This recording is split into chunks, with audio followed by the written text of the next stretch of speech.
जी viewers, आज की video का टॉपिक है स्पेशल एजुकेशन इन टर्की। मैं ऑटिज़म के पर्सपेक्टिव से स्पेशली बात करूंगी और आज की वीडियो का टॉपिक बहुत ज़्यादा इम्पॉर्टेंट है।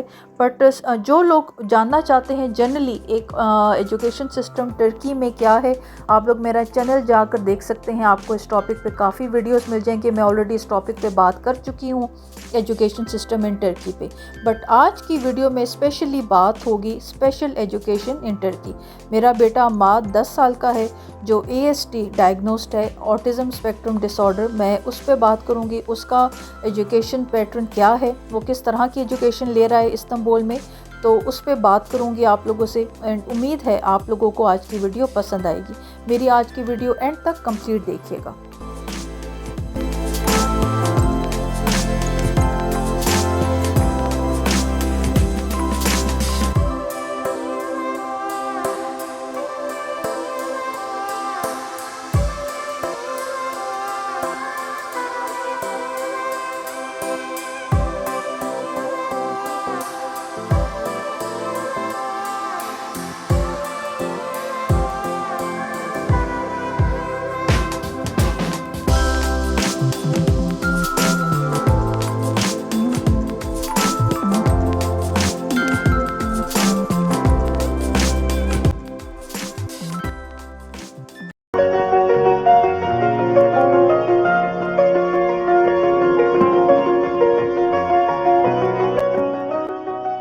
बिस्मिल्लाहिर्रहमानिर्रहीम। तुर्की से अस्सलाम वालेकुम। मेरा नाम है Maliha Arif. Welcome to my YouTube channel.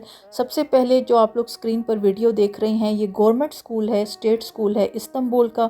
मेरे माशाल्लाह 3 बेटे हैं और 2 बड़े बच्चे गवर्नमेंट स्टेट स्कूल में जाते हैं इस्तांबुल में। तो आज की वीडियो में जहाँ मैं बात करूँगी स्पेशल एजुकेशन इन टर्की, तो मैं जो गवर्नमेंट डिपार्टमेंट्स हैं, जो गवर्नमेंट फैसिलिटी है, मैं उस पर बात करूँगी बिकॉज़ मैं वही फैसिलिटीज़ अवेल करती हूँ। मैं प्राइवेटली मैंने कोई हॉस्पिटल या कोई स्कूल सिस्टम अप्रोच नहीं किया। मैंने कभी प्राइवेटली कोई एजुकेशन नहीं दी बच्चों को।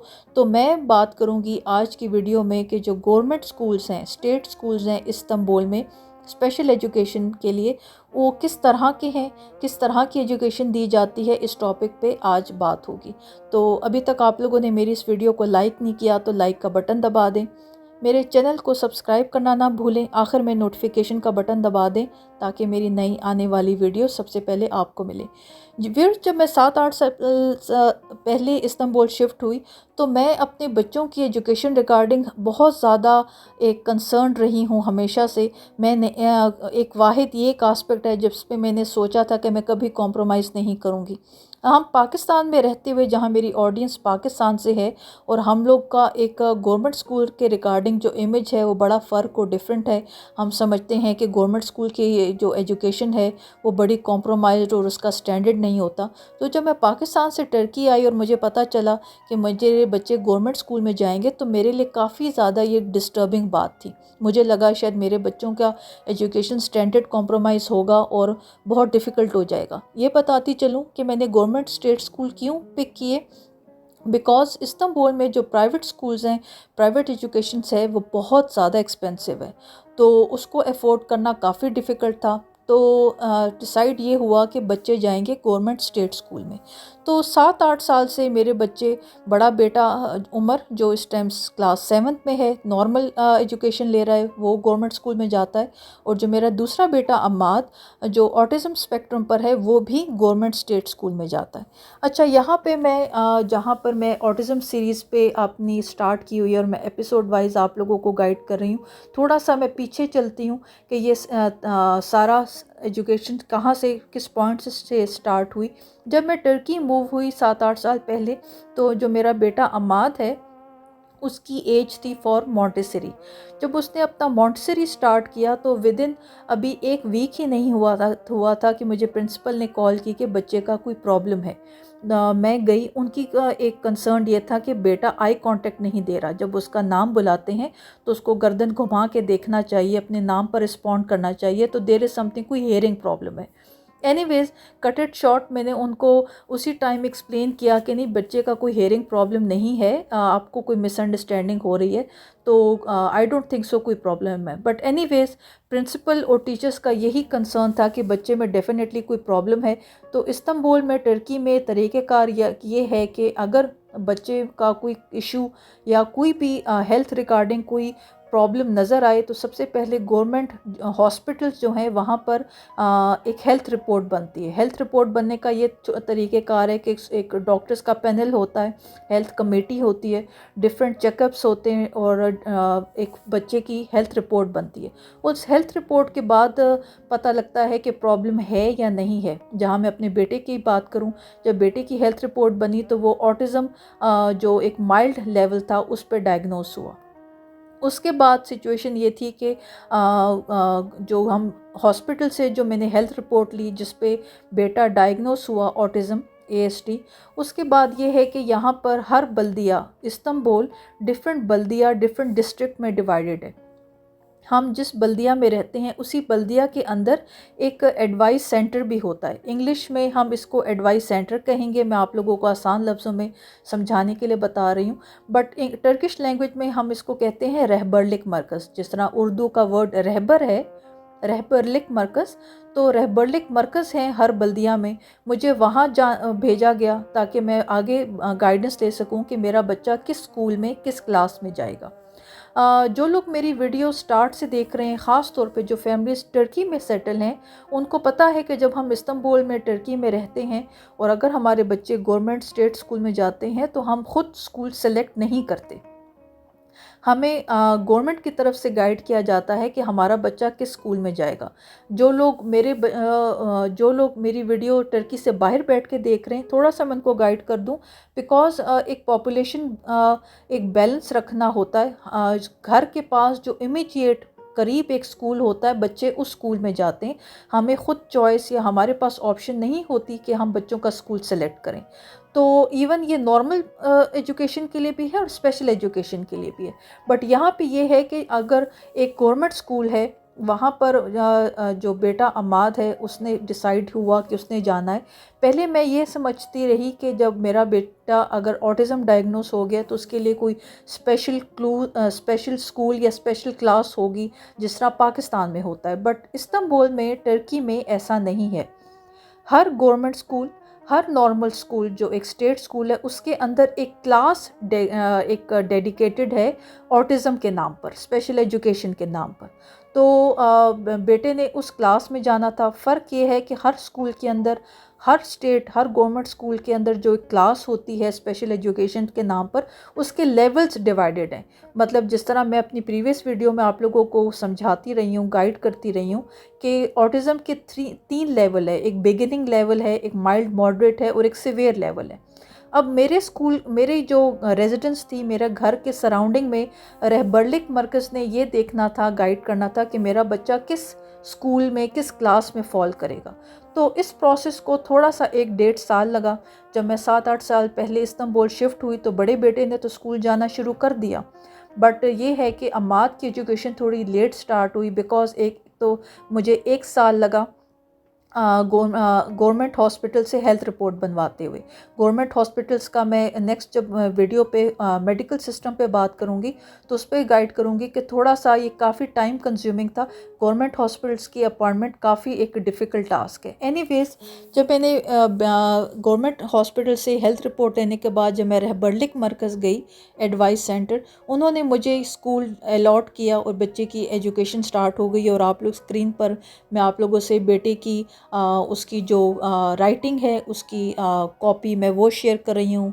उसकी क्लास की डिफरेंट एक्टिविटीज़ शेयर करूँगी आप लोगों के साथ। अगेन रिपीट करूँ कि ये आज की वीडियोस देखकर आप लोगों को काफ़ी हद तक आइडिया होगा कि एजुकेशन सिस्टम क्या है। जहाँ तक बात करूँ अब लैंग्वेज बैरियर की, सबसे पहले जो बात बहुत ज़्यादा समझने की है, जो फैमिलीज़ प्लान कर रही हैं या प्लान चाहती हैं कि वो टर्की शिफ्ट होना चाहती हैं, इस्तांबुल का medical system, education system excellent है। मैं जब जिस टाइम इस्तांबुल में शिफ्ट हुई तो मेरे बच्चे बहुत छोटी एज में थे। अगर आपका बच्चा बड़ी एज में है और उसको आपने एक लैंग्वेज स्पोकन स्किल्स भी सिखानी है और साथ में एक लैंग्वेज बैरियर भी आ जाए, तो ये बच्चे के लिए काफ़ी एक बर्डन, एक उसके ऊपर बोझ डालने वाली बात है। और अल्हम्दुलिल्लाह, अल्लाह का शुक्र है, मुझे टीचर्स की तरफ से, स्कूल मैनेजमेंट की तरफ से कभी भी कोई कंप्लेंट नहीं मिली आज के दिन तक। 8 साल हो चुके हैं, मेरे बच्चे गवर्नमेंट स्टेट स्कूल जाते हैं, अम्माद जाता है। इवन गवर्नमेंट की तरफ से जो स्पेशल एजुकेशन है, मैं ऑटिज़म तक की भी बात करूं तो गवर्नमेंट की तरफ से पिक एंड ड्रॉप फ्री है। ये मैं बात अपनी प्रीवियस वीडियोस में बताती रही हूँ। गवर्नमेंट की तरफ से pick and drop school van अम्मात के लिए फ्री है। अगर मैं बड़े बेटे के लिए परसू करना चाहूँ तो मुझे पेमेंट करनी होगी, उसकी फ़ीस देनी होगी। बट सिर्फ जो स्पेशल कैटेगरी है, स्पेशल एजुकेशन है, उनके लिए गवर्नमेंट की तरफ से ये फैसिलिटी है कि स्पेशल एजुकेशन के लिए पिक एंड ड्रॉप गवर्नमेंट की तरफ से। तो मैं बेटे की पिक एंड ड्रॉप भी अवेल करती हूँ। अल्हम्दुलिल्लाह, अल्लाह का शुक्र है। जहाँ तक टीचर्स की डेडिकेशन की बात है तो मुझे कभी भी कोई प्रॉब्लम नहीं हुई अल्हम्दुलिल्लाह। टीचर्स का प्यार, टीचर्स का इंटरेस्ट, टीचर्स की डेडिकेशन। इवन यहाँ पे ये ज़रूर बताती जाऊँ कि जहाँ तक बड़ा बेटा एक नॉर्मल स्कूल क्लास में जाता है, क्लास 7 में, एक एक्सेलेंट स्टैंडर्ड है एजुकेशन का।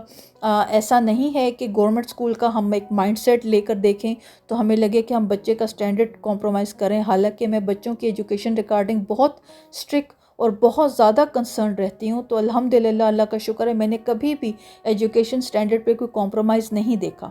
हालांकि अगर हम इस्तांबुल में प्राइवेट स्कूल्स की बात करें तो नॉर्मल जो हमारी पाकिस्तानी कम्युनिटी से जो ख़वातीन या फैमिलीज़ शिफ्ट होती हैं, मोस्टली 50-60% ख़वातीन इस्तांबुल में प्राइवेट स्कूल्स में जॉब कर रही होती हैं। इस्तांबुल में, टर्की में जो गवर्नमेंट स्टेट स्कूल्स हैं, वहाँ पे जॉब का क्राइटेरिया बड़ा फ़र्क और डिफरेंट है। आपके प्रॉपर डिप्लोमास, आपके पास प्रॉपर एजुकेशन होगी तो आप गवर्नमेंट स्टेट स्कूल्स में जॉब कर सकते हैं। टीचर्स का प्यार इतना है बच्चों के साथ कि मैं लफ्ज़ों में बयान नहीं कर सकती। मैं छोटी सी एग्ज़ाम्पल दूँ।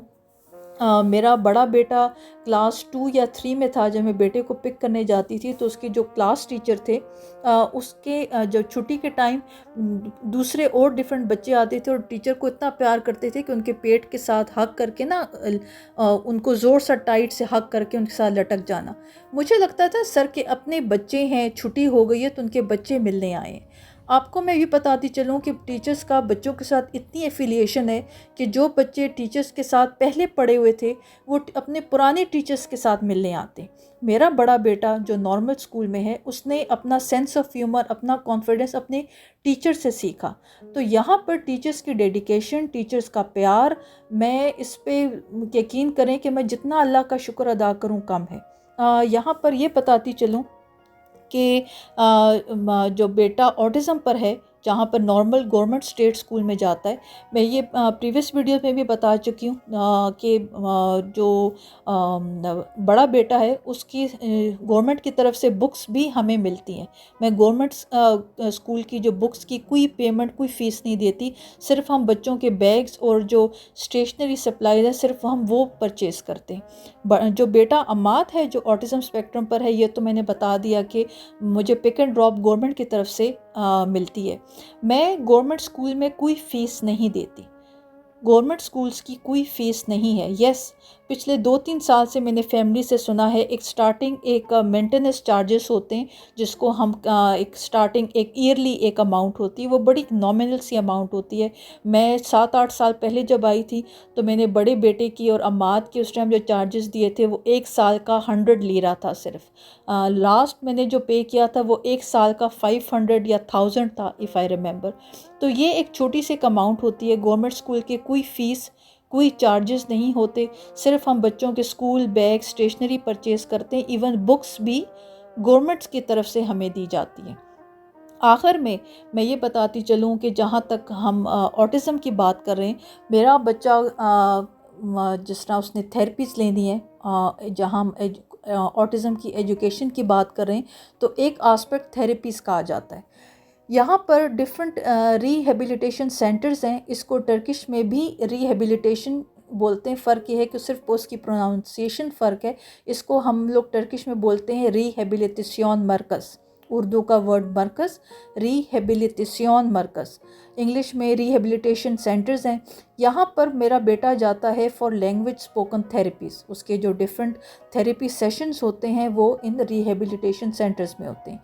ये भी मुझे रहबरलिक मरकज़ गाइड करता है कि मेरा बच्चा किस सेंटर में जाएगा और कहाँ पे मुझे अप्रोच वाइज सूट करता है। सिर्फ जो रिहेबिलिटेशन सेंटर्स हैं वो हम ख़ुद अपनी चॉइस से पिक कर सकते हैं, बट हमें मुझे रहबरलिक मरकज़ से भी ऑप्शंस और गाइडेंस मिल रही होती है कि मेरे बच्चे ने कहाँ जाना है। यहाँ मैं बताती चलूँ कि मेरा बेटा जो थेरेपीज लेता है, राइट नाउ मेरे पास टर्की का पासपोर्ट नहीं है, सिटीज़नशिप नहीं है, तो मैं बेटे के सिर्फ रिहेबिलिटेशन सेंटर की जो थेरेपीज़ हैं उसकी फ़ीस देती हूँ। 4 साल पहले एक जो सेशन था वो 40 मिनट्स का होता था और ये हफ्ते के 2 सेशन लेता था, तो मैं उस एक सेशन के पे करती होती थी 200 टर्किश लीरा। मैं नीचे स्क्रीन पर इसको राइट नाउ जो करेंसी है उस पर कन्वर्ट कर दूँगी। राइट नाउ इस टाइम जो एक इन्फ्लेशन रेट चल रहा है, बेटा हफ्ते के 2 क्लासेस लेता है, एक क्लास का ड्यूरेशन 40 मिनट्स है, तो उसके मैं पे कर रही हूँ राइट नाउ 600 टर्किश लीरा। तो ये इस चार्जेस हैं मुझे पे करने होते हैं। पहले मुझे एक मिसअंडरस्टैंडिंग थी दैट पे भी अगर मेरे पास पासपोर्ट हो, टर्किश पासपोर्ट हो या सिटीजनशिप हो, तो मुझे फ़ीस नहीं देनी पड़ेगी। ये कुछ अरसे पहले ही मुझे इंफॉर्मेशन हुई मिली, मुझे इस बात का नहीं पता था कि इवन टर्किश सिटीजन्स भी जब अपने बच्चों को रिहेबिलिटेशन सेंटर्स भेजते हैं फॉर थेरेपीज़ तो वो भी फ़ीस देते हैं। फ़र्क सिर्फ ये है कि वो थोड़ी कम होती है, उसके प्राइस रेंज बड़ी एक नॉमिनल सी होती है, बट रिहेबिलिटेशन सेंटर्स में अगर हम अपने बच्चों को, मैं अपने बेटे को थेरेपीज़ के लिए भेजती हूँ तो उसके फ़ीस, उसके चार्जेस मुझे देने होते हैं। यस, एक और इम्पॉर्टेंट बात, रिहेबिलिटेशन सेंटर्स की तरफ से भी पिक एंड ड्रॉप फ्री होती है। पिक एंड ड्रॉप के मैं कोई चार्जेस नहीं देती।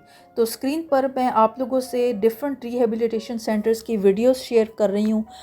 मैं इस्तांबुल में जिस तरह मैंने बताया 7-8 साल से सेटल हूँ, तो हर अपार्टमेंट, हर जो मैंने घर शिफ्ट किया, अपार्टमेंट चेंज किया, तो ऑफ कोर्स मेरी सराउंडिंग में डिफरेंट, मैंने रिहेबिलिटेशन सेंटर्स में गई और बेटा डिफरेंट जगहों पर गया, तो मैं 2-3 डिफरेंट रिहेबिलिटेशन सेंटर्स की वीडियोस शेयर कर रही हूँ कि वहाँ का एक इंफ्रास्ट्रक्चर, वहाँ का माहौल किस तरह का होता है।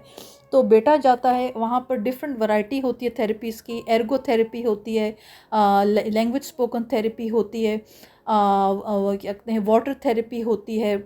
मतलब अगर हम थेरेपीज़ की बात करें, और जो पेरेंट्स मेरी बात सुन रहे हैं जो ऑटिस्टिक बच्चों के पेरेंट्स हैं, आप लोगों को पता है कि there is a vast range of therapies. तो ऑटिज़म की जहाँ हम बात करें और ऑटिज़म की एजुकेशन रिगार्डिंग बात करें, तो थेरेपीज़ के लिए जो मेरा बेटा रिहेबिलिटेशन सेंटर जाता है, मुझे वहाँ पर पेमेंट फ़ीस पे करनी होती है। बट जो गवर्नमेंट स्कूल्स हैं, गवर्नमेंट स्टेट स्कूल्स, मुझे वहाँ पे कोई फ़ीस, कोई चार्जेस नहीं है। तो ये आज की वीडियो थी। मैंने बात करनी थी आप लोगों से कि टर्की में special education regarding education system क्या है, मेरा बेटा किस तरह की एजुकेशन ले रहा है। तो अल्हम्दुलिल्लाह, अल्लाह का शुक्र है। मैं इस टाइम तो आप लोगों से सिर्फ वीडियोस शेयर कर रही हूँ और मेरा वॉइस ओवर है। मैं नेक्स्ट वीडियोस अपने बेटे की कुछ शेयर करूँगी जो उसकी टीचर्स के साथ हैं, टीचर्स के साथ किस तरह का इंटरेक्शन है, किस तरह की पढ़ाई है, और बेटे का क्या इस टाइम राइट नाउ स्टैंडर्ड है, क्या लेवल है, मैं वो आप लोगों के साथ ज़रूर शेयर करूँगी। पर आज की वीडियोस आप लोगों को देखकर जो मैं क्लिप्स शेयर किए, आप लोगों को काफ़ी हद तक हेल्प मिलेगी, एक आइडिया होगा, समझ आएगी कि इस्तांबुल में एग्जैक्टली किस तरह का एजुकेशन सिस्टम है। वीडियो के आखिर में थोड़ा सा मैं पेरेंट्स को गाइड करती चलूँ कि अगर कोई फैमिली प्लान कर रही है, उन्होंने टर्की शिफ्ट होना है, उन्होंने टर्की मूव होना है, ये बात मैं प्रीवियस वीडियोस में भी एक्सप्लेन कर चुकी हूँ और आज फिर एक्सप्लेन कर रही हूँ कि जो जहाँ पर आपके बच्चों की एज छोटी है, जिस तरह मैं जिस टाइम शिफ्ट किया, टर्की शिफ्ट हुई, तो मेरा बड़ा बेटा 5 साल का था और अम्माद 4 साल का था। इस एज में तो बड़ी एक आइडियल एज है, बच्चे फ़ौरन स्कूल सिस्टम पे सेट हो जाते हैं। ये एज इतनी आइडियल है कि बच्चे फ़ौरन टर्किश, एक नई ज़ुबान टर्किश लैंग्वेज सीख जाते हैं, बोलना शुरू कर देते हैं, कोई प्रॉब्लम नहीं होती।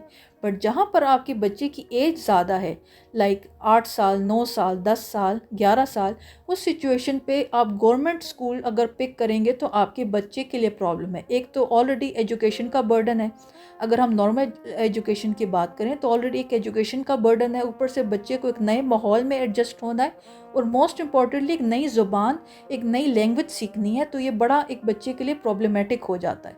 तो यहाँ पे मेरी एक सजेशन एडवाइस पेरेंट्स को ये होगी कि ये माइंड में रखें कि अगर आप लोग टर्की शिफ्ट हो रहे हैं तो अगर आपके बच्चों की एज ज़्यादा है और आप लोग ये माइंड में रखते हैं कि आपने बच्चों के लिए गवर्नमेंट स्टेट स्कूल पिक करना है बिकॉज आप लोग प्राइवेट स्कूल्स की फ़ीस पे नहीं कर सकते, तो आपके बच्चे एट द एंड सफ़र करेंगे।